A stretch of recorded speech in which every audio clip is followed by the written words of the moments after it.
My guest, David Sanger, is national security correspondent for the New York Times. He has been a member of 3 Pulitzer Prize-winning reporter teams. He's the author of 2 previous books, including Confront and Conceal, about the joint U.S.-Israeli cyber attack on Iran's nuclear program.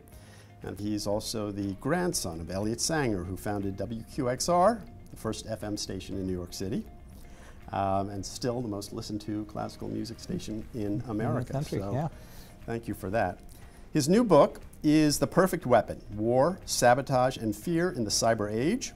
And he tells the story of how cyber weapons are changing just about everything about international relations, including espionage, commerce, and war. And you know that neat little thumb drive that you got for free at the trade show? He's also going to tell us why you might not want to put that in your laptop.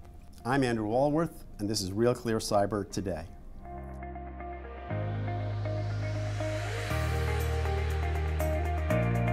David, welcome to the show. Great to be with you, Andrew. And thank you for having us here at the New York Times Bureau in Washington, D.C. Welcome to our humble abode a few blocks from the White House. Right.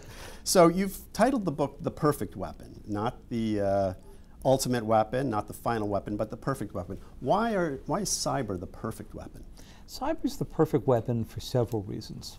First of all, it's dirt cheap, and so it's the great leveler for those countries that can't afford to go up against their adversaries in a big, confrontational, traditional military way.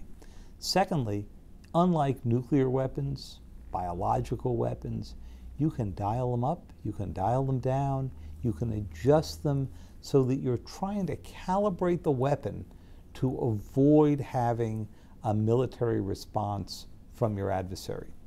Thirdly, it's got huge range. Think of the cyber attacks that we have been dealing with in just the past 4 or 5 years, sophisticated cyber attacks. There was, of course, the American and Israeli cyber attack on Iran's nuclear centrifuges, which was part of Confront and Conceal, which is a book really about Obama's foreign policy. But we have seen the election hack, a much more subtle use of cyber. We've seen the United States go after North Korea's missile control system in an effort to keep them from getting intercontinental missiles that could reach the United States. We have seen China use cyber to not only suppress dissent, but to gather a vast amount of data from the Office of Personnel Management, 22 million security files on everybody who's had security clearances. This is far more than just your social security number and your birth date, and then use big data around those. You've seen the Iranians use it against banks, against a casino in Las Vegas that they wanted to melt down because they didn't like some things that its owner, Sheldon Adelson, had said. You've seen the North Koreans use cyber to go after Sony and melt down their computer systems, to go after the Central Bank of Bangladesh, among others, to go after all kinds of other targets in South Korea. So it's a very malleable weapon. So the military talks about sort of domains of warfare, land, sea, air, space, and now cyber is considered a domain as well.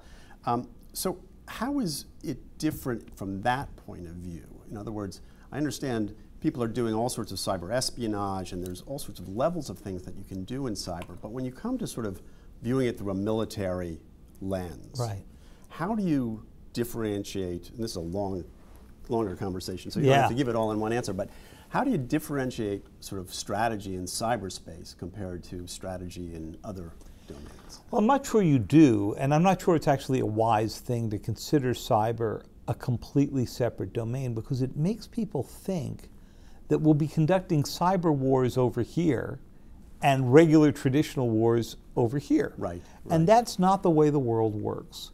You know, just as people thought we would be having separate air wars when the airplane came into effect, and now we think of air power as integrated with every other force that we have, ground, naval, space, you name it. At the same time, there are discrete low-level cyber conflicts that are going on every day.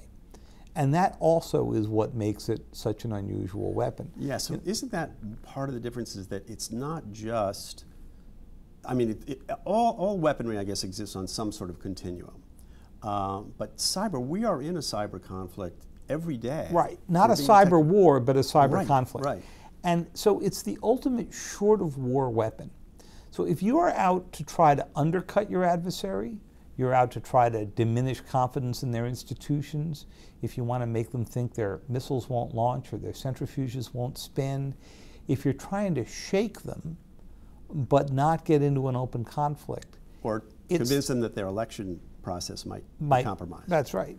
That is the kind of thing that you would use cyber for.